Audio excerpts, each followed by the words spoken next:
How's it going? So I'm Mitch, and this is my 1969 Camaro. This is just gonna be, I'm gonna do a few videos on a little update, I guess, and just, you know, here and there, hopefully a bunch of time lapses and stuff like that, because I like doing those. Yeah, so basically what's been done to this car, just a little bit about it. I've had this car for about 3 years now, and I haven't really had time to work on it or money to work on it. I bought it while I was in high school, so it was tough, and now I'm in college. I don't know, it's just tough. So what's been done to it, basically all the sheet metal is done. I just have like minor stuff to touch up on it. I did a full floor, both of the cowl boxes, part of the dash. These doors are new, but they're not from me. They're old. I don't know how old they are, but they're not original. I did a full floor, both seat brackets, part of the firewall on the passenger side, part of the firewall on the driver's side. Full rocker on the passenger side. I did full quarters on both sides, trunk lid, outer wheel houses on both sides, trunk extensions on both sides, and then the bumper support bracket on the passenger side. And that is, I know it seems like a lot, but none of that's really from rust. The quarters, this car was just heavily drag raced. There was a lot of damage done to it during when it was drag raced, and they just didn't fix it right. Like in the quarters, if they would have just fixed the damage right the first time and not fiberglass it really wouldn't have rusted out. Because this car's from South Carolina. I mean, it's a really solid car for what it is. But yeah, basically, since I put the full floor in it, the seat brackets welded on top of the floor, and I did the driver's side and everything's done with that. I just have to finish off the passenger side. I already have it welded in. I just need to grind down the welds and get it to look nice. And then I'm gonna go through and I'll wipe down the whole floor with some paint thinner, and I'm gonna spray the areas that are bare metal and some primer. That way they won't, rust while I'm waiting to get this painted. Yeah, I'll do a little walk around on the car. There is a new trunk on it, and once again, that's not from rust. That's just from, they put a spoiler on it, and they just did not do a good job, so. Oh, come on. So yeah, this is the new trunk. Yeah, both these quarters, this is a Dynacorn quarter. If you're doing one of these cars, I recommend getting a Dynacorn quarter over an AMD quarter panel. Because just everything, I mean, it's a quarter panel, it's aftermarket, it's not really going to fit right, but this one fit better than the AMD. The AMD is the other side, and one of the big things that was important for me is if you look down in here, so this is right, this is a hard 90 down, and it's a hard 90 down, and then this is about like a finger wide. It should be a little bit tighter, but it's aftermarket. I don't really care. There's going to be weather stripping in there, so nobody's going to see it.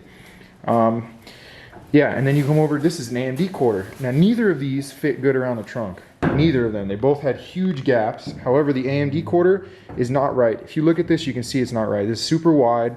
It's going to take some work. And this is not a hard 90. This should be a hard 90. It's not. It's like a 45, and then this is a hard 90. It should be two of these, basically.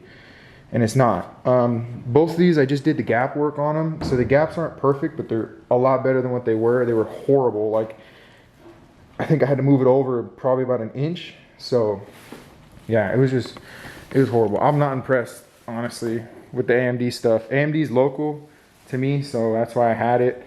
But yeah, this is a Dynacorn trunk lid, Dynacorn quarter. I did a Dynacorn wheelhouse on this side. Wasn't that impressed with it. And I did a Dynacorn trunk extension. I like the AMD wheelhouse on that side, but I mean, it's a wheelhouse. It's not really, yeah, I had problems with the wheelhouse pushing this quarter panel forward and closing up this gap. As you can see, it's kind of a nice gap. It's a little tight, but it's kind of a nice gap. It's even besides at the top, but I think this is the door's fault because this is an aftermarket door. I do have the whole front clip, and it's all aftermarket. It came with the car, so I don't know how old it is. Yeah, so these are the doors. This is the door on this side, and then these are the cowl boxes I was talking about. And this is where I did part of the dash. I spliced in a piece right here. This is, yeah, because these are known to rust around the windshield, especially in this area in the corners. But this is a fairly rust-free car. Like the, what is it called?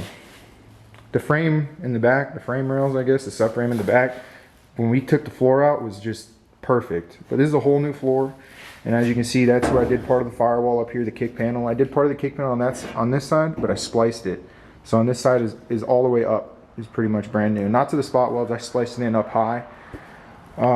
This side looks way better. I don't have any experience, so when I do something, usually the first time it sucks, and the second time it's a lot better. So this side came out a lot better. But this is what I'm gonna be working on tonight. This just has to be finished, ground down. Then I want to get some paint on the bare metal. But yeah, you're just gonna see a time lapse of that. And you may see me with a bag on my foot. I just had surgery on my foot and I'm not supposed to be working, so I'm trying to keep it clean. But yeah, I have like a boot on and everything like that. So yeah, thank you.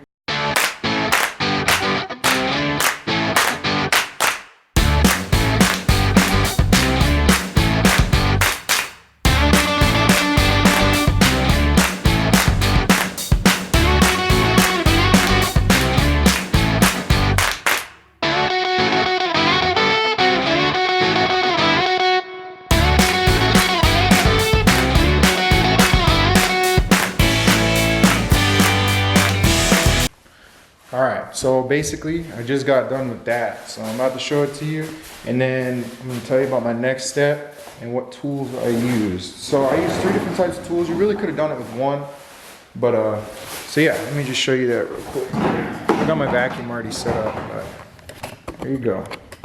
So basically, yeah, I just grinded the welds flat. You could have done it with just like an angle grinder,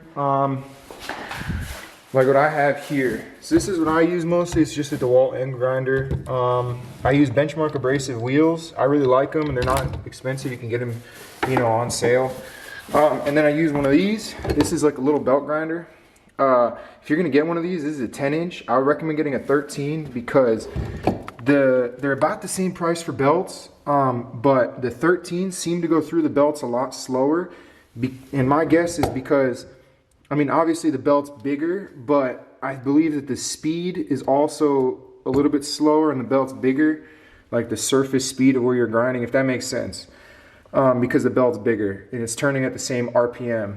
And then I just use one of these. I really like the Cobalt grinder, and I use all 3M stuff. I use the Cubitron, the purple stuff, and even their belts.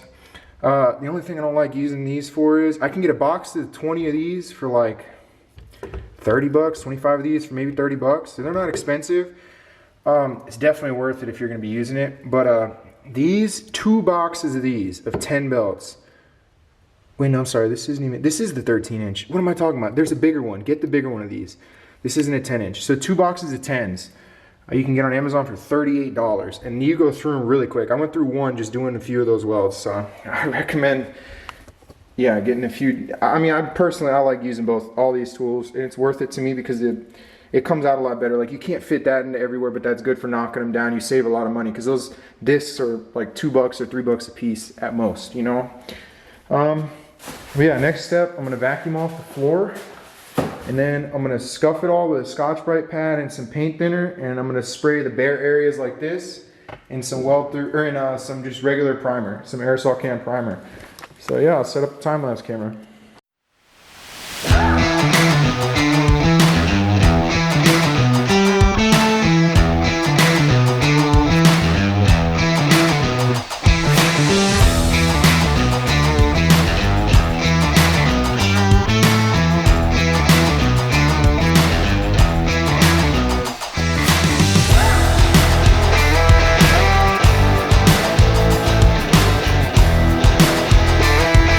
So we got that done now. You really didn't need to do that because I'm gonna be stripping the floor again. As soon as we go to paint the car, I'm gonna shoot the whole car in primer.